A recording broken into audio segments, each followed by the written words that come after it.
The proposal no human expected.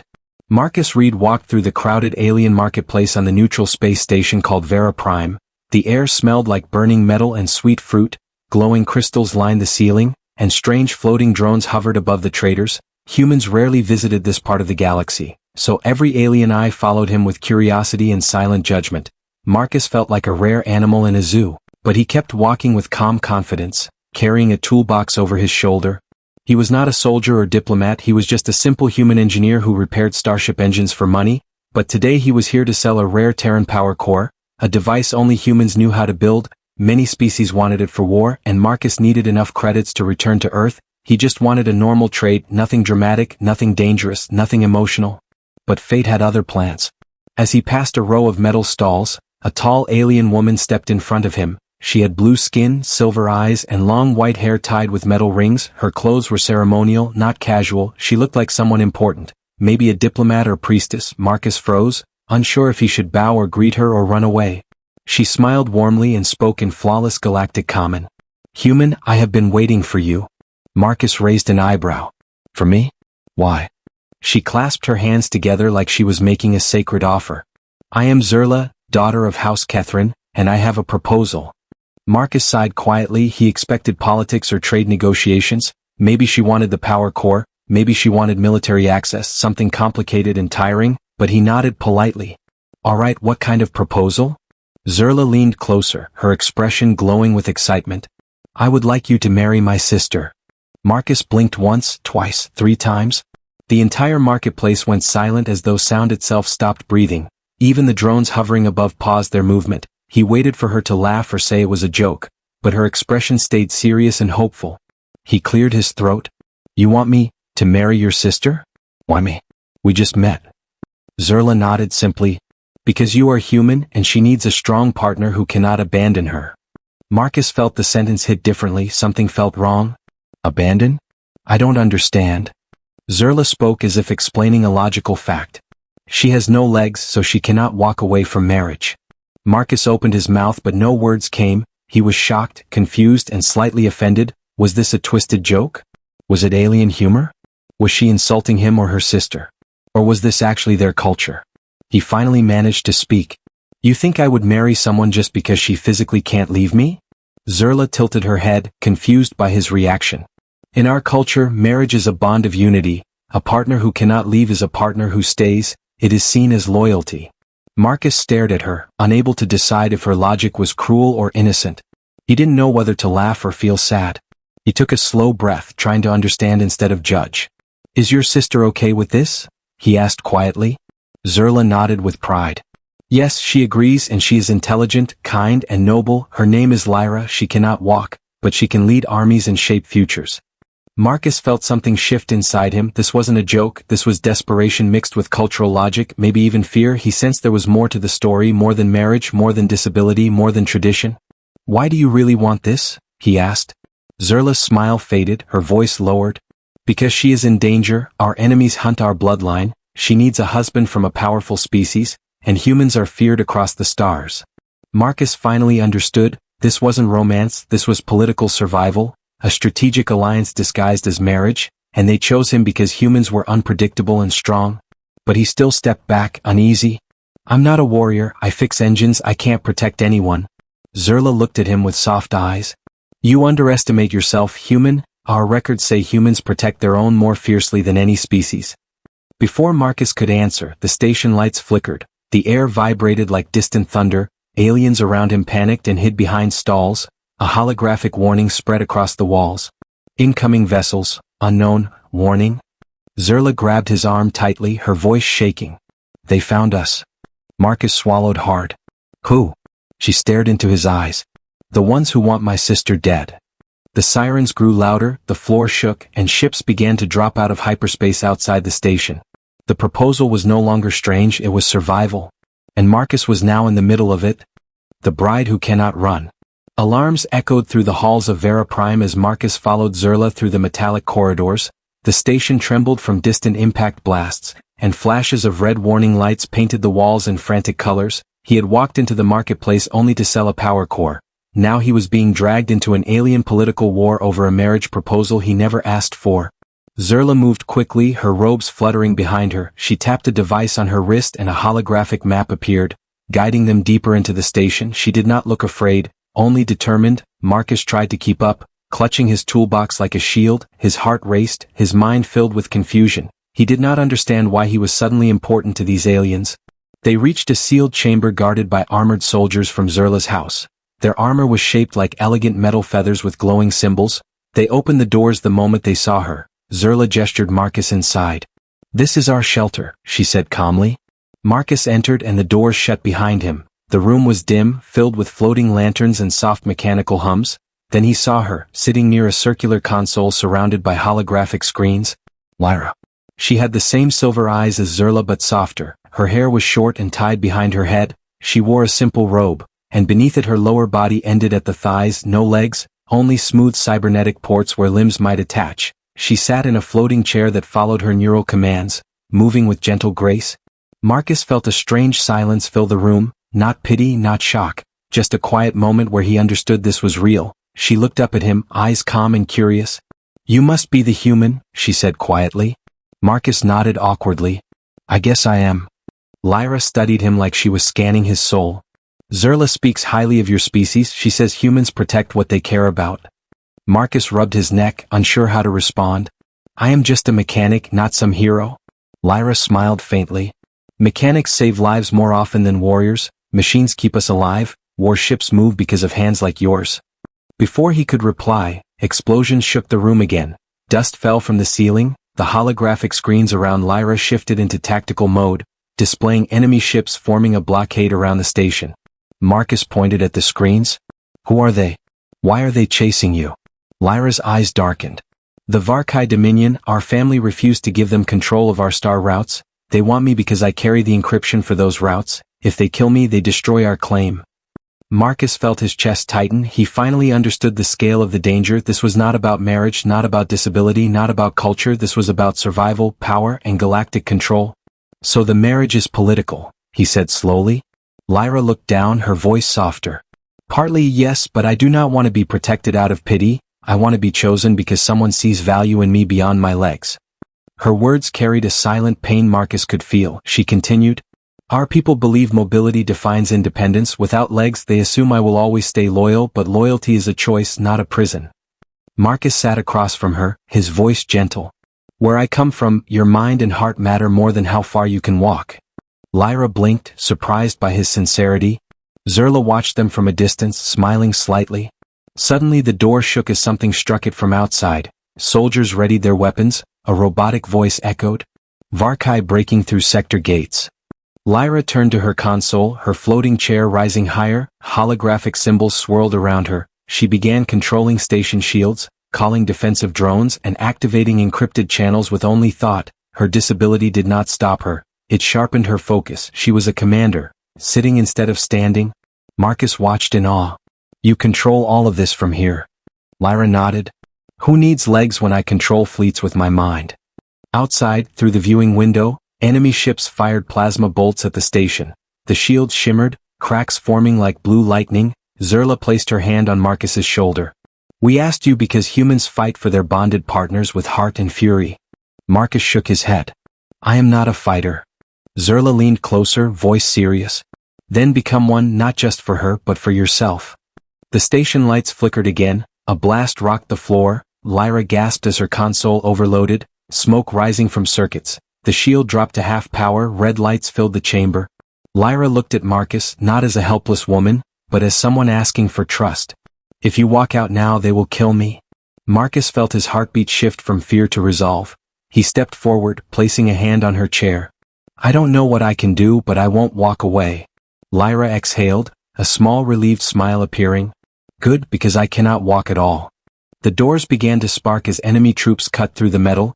Their shadows moved just behind the barrier. Guns ready, Lyra raised her drones. Marcus prepared himself. The marriage offer was no longer strange. It was the first step toward war. Threats from the void. The doors of the shelter glowed bright orange as plasma cutters sliced through the metal. Sparks fell to the ground like burning snow. Marcus stood beside Lyra while drones hovered around them, forming a defensive formation. Zerla moved to the front with her soldiers, their armor expanding into battle form. wings of energy unfolding behind them like sharp feathers. Marcus felt fear climb his spine. He was a mechanic, not a warrior. He had never fired a galactic weapon, never defended a royal bloodline, never stood between life and death like this, but now he was trapped in a war that began centuries before he was born. Lyra's voice came calm and steady despite the tension. Marcus, take the power core from your toolbox. He opened the case and the small metallic sphere inside began to hum softly, glowing blue with stored Terran energy. Lyra's eyes widened slightly. This is human technology. Marcus nodded. I built the casing myself. Lyra gestured to a damaged console. Connected to the shield grid, humans build compact cores that recharge faster than ours. It will buy us time. Marcus hurried to the console, sparks flying as he connected wires with shaking hands. Sweat ran down his neck. The console lit up, shield stabilized, and the station's outer barrier glowed brighter again. Zerla glanced back at him, impressed. You say you are not a fighter, yet you save us with your mind. Marcus exhaled shakily. This is just wiring. Sometimes wiring decides who lives and who dies, Lyra replied. The doors finally burst open. Varkai warriors stormed in wearing black armor shaped like insect shells. Their helmets glowed red, and their weapons fired rapid plasma bolts. Zerla's soldiers returned fire. Energy blasts filled the chamber. The air shook with explosive echoes. One drone beside Marcus was shot and fell to the ground in pieces. Lyra directed her drones with silent mental commands. Each one moved like a sharp-winged guardian, slicing through Varkai attackers with precision. She fought from her chair, but her presence felt like she commanded an army from a throne. Marcus ducked behind a console as plasma shots flew past his head. His heart raced. He grabbed a fallen alien rifle but hesitated. His hands trembled. He had never killed anyone. Lyra noticed his fear and spoke gently over the chaos. You do not have to kill, just survive, protect us however you can. Marcus nodded, breathing deeply. He aimed the rifle only to disable weapons, not take lives. He shot one soldier's gun, causing it to spark and malfunction. Another tried to rush Lyra, but Marcus tackled him and smashed the rifle into his helmet. The warrior collapsed unconscious. Marcus stared at his shaking hands, shocked at his own instinct. You fought, Zerla said with pride, cutting down another attacker. Marcus swallowed hard. I just reacted. That is how humans begin, she answered. More Varkai troops entered, overwhelming the defenders. Lyra's drones fell one by one, circuits burning and wings shattering. The power core Marcus installed flickered, shields losing strength again.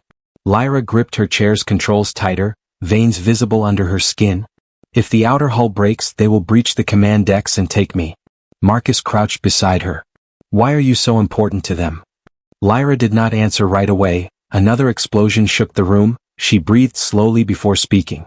I carry ancient star route codes stored in my neural implants. Our ancestors mapped secret tunnels through dark matter space.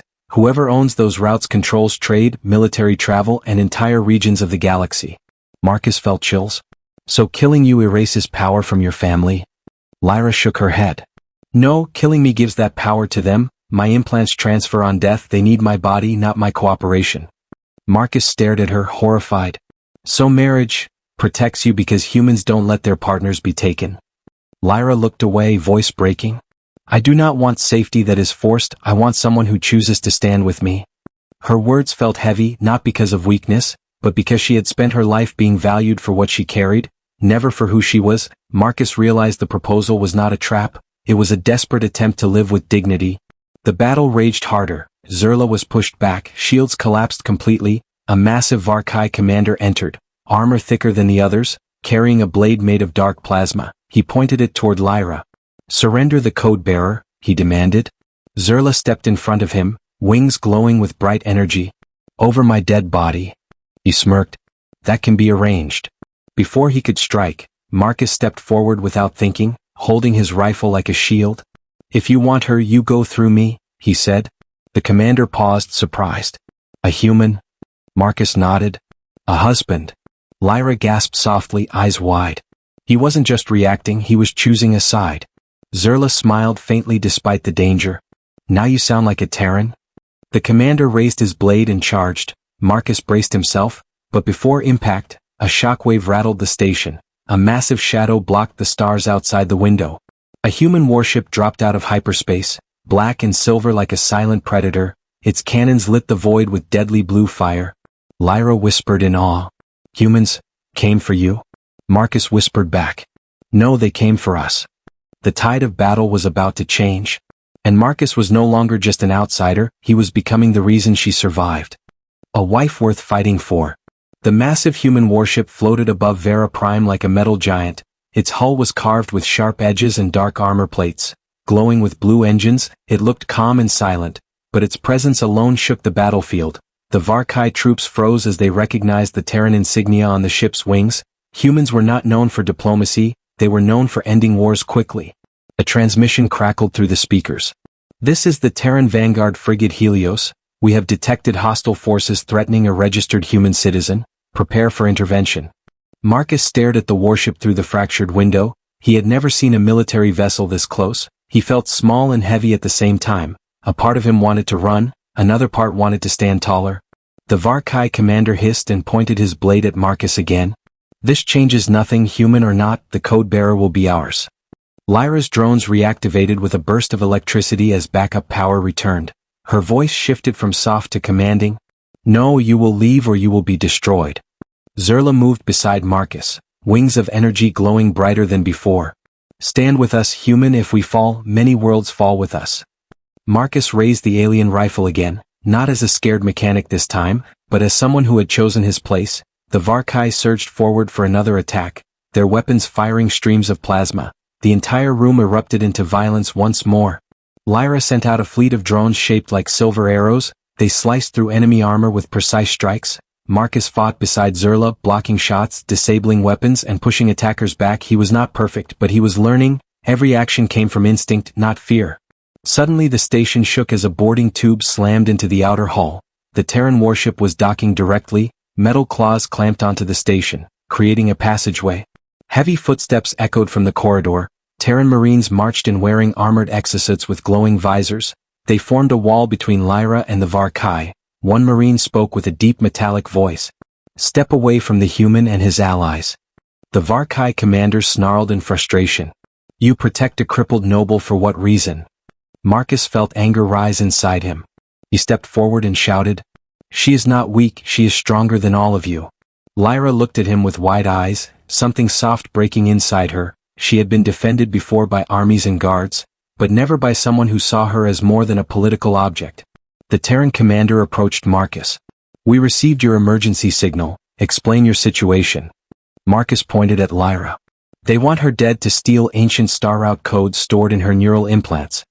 The commander processed the information quickly. Then she is under Terran protection. If she bonds legally to a human citizen, she becomes part of Terran Alliance law. Zerla smirked like she had planned this all along. Perfect timing. Marcus blinked, confused. Bond? Like marriage? The commander nodded. It would give her diplomatic immunity and military defense. Lyra looked emotional, but her voice was steady. Marcus, you do not have to do this if it is only for safety. Marcus stepped closer and took her hand gently. I want to do it because I choose you, not because I have to. Lyra's eyes softened, tears forming but refusing to fall. Then I choose you too. Zerla clapped her hands dramatically. Let the ceremony begin. The Varkai commander roared in fury and charged one last time, but Terran Marines opened fire, not killing but forcing him to retreat as the docking tube sealed. The enemy fleet outside began to pull back, realizing they could not fight humans and House Kethrin together.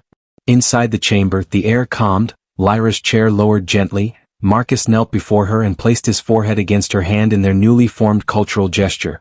Zerla spoke the ceremonial words in her language, translating softly. A bond not made by chains but by will. A union not of bodies but of paths. Partners who stay not because they cannot leave but because they choose to stay. Lyra's voice trembled with emotion. I may not walk, Marcus, but I will always stand with you. Marcus smiled. And I will walk for both of us when needed. The room glowed with a soft golden light as the binding mark formed on their wrists, a symbol of alliance that could be sensed across Terran systems. The marriage was sealed, not as a trap, not as a treaty but as a promise. Outside the station, the human warship activated its weapons, turning to face the retreating enemy fleet. The real war was about to begin. Now she was not just a code bearer, she was a wife worth fighting for, and he was not just a mechanic, he was her shield. She cannot walk away. But she chooses not to. The battle outside Vera Prime began like a thunderstorm in space. The human warship Helios moved between the station and the retreating Varkai fleet. its cannons heated with blue energy, engines roaring like fire in the darkness. The Varkai ships regrouped and formed a spear-shaped formation, preparing for a full assault. They could not afford to lose Lyra, not now that she was bonded to a human. Lyra watched the battlefield from her command chair, holograms floating around her like galaxies trapped in glass. Her neural implants synced with the station defenses, drones, and even Terran targeting systems. This time she was not hiding, she was leading. Marcus stood beside her, armored lightly by Terran Marines. He felt the ground vibrate with each shot. His heart pounded like drums, but there was no fear, only purpose. He was no longer an outsider watching someone else fight for their life. He was part of this war, part of her life, part of this world. Zerla moved among the soldiers, coordinating ground defenses with calm authority. Her wings of energy pulsed brighter with every command. She looked proud, not only as a sister, but as someone who had finally found an ally for her family. Lyra turned to Marcus, her voice steady. The enemy is forming a piercing strike on our right flank. If they break through, they will reach the command node. Marcus nodded. Tell me what to do. Lyra pointed to a damaged control panel. You repaired our shields once, you can reroute power to the drone carriers, that will give us aerial defense. Marcus rushed to the console, sparks falling as he connected cables with quick hands. Terran Marines guarded him, plasma bolts flying past their armor. Within seconds the drone bay activated, dozens of silver-winged machines launched into space. Lyra whispered, "Beautiful." Zerla smirked. "So this is what humans bring to marriage." Marcus laughed softly. "Mostly broken tools and last-minute miracles." The drones swarmed around the Helios, protecting it from flanking attacks. The Varkai ships tried to push forward, but Terran cannons met them with brutal precision, explosions lighting the void like dying stars. Lyra closed her eyes, connecting deeper into the battle mesh. Target enemy flagship, disable engines, don't kill their crew. Marcus looked at her with surprise. "You're sparing them?" Lyra nodded. "If we destroy them, others will rise seeking revenge. If we show mercy, they will remember fear and respect." Marcus realized she did not rule through power alone, but through wisdom. Her body could not walk, but her influence moved entire fleets. The Helios fired a precision beam, slicing the enemy flagship's engines clean off without destroying the hull. The ship spun helplessly, defeated but alive. The Varkai commander appeared on the station's holoscreen, armor cracked, voice filled with frustration and disbelief. "Why spare us? You had victory." Lyra stared back with calm eyes. "Because this war is not against your people, only your greed." Marcus stepped forward beside her. "If you ever come for her again, humans will not be so gentle." The commander looked from Lyra to Marcus, then nodded slowly. "The galaxy will remember this." The enemy fleet retreated, disappearing into hyperspace. The battle was over. Silence fell over Vera Prime, a tired, peaceful silence, the kind that comes only after survival. Zerla placed a hand on Marcus's shoulder. "Today you did more than fight, you gave our house a future." Marcus shook his head. "I just followed her lead." Lyra rolled her chair closer, her silver eyes warm and soft. "You stood with me when you could have walked away." Marcus knelt beside her, holding her hands. "And you chose to stay even when you never needed legs to leave." Lyra laughed quietly, tears finally escaping. "I may never walk, Marcus, but I will go anywhere with you." He leaned his forehead against hers. "Then we travel the stars together." Zerla watched the moment with a satisfied smile, whispering to herself, "A perfect match." Outside the station, the stars returned to calm. The Terran warship remained nearby like a silent guardian, not out of duty but out of loyalty. Lyra sent a final broadcast across neutral channels. "Let it be known, House Kethrin stands with humanity. Our alliance is not built on force or tradition, but choice." Across the galaxy, factions listened, some in awe, some in fear, some in respect. A disabled noble and a human mechanic had just shifted the balance of power. Not through strength of limbs, but strength of will. And as their ship prepared for its first journey as a united pair, Marcus whispered, "Let's see where your star routes lead." Lyra smiled, her chair lifting into the center of the bridge.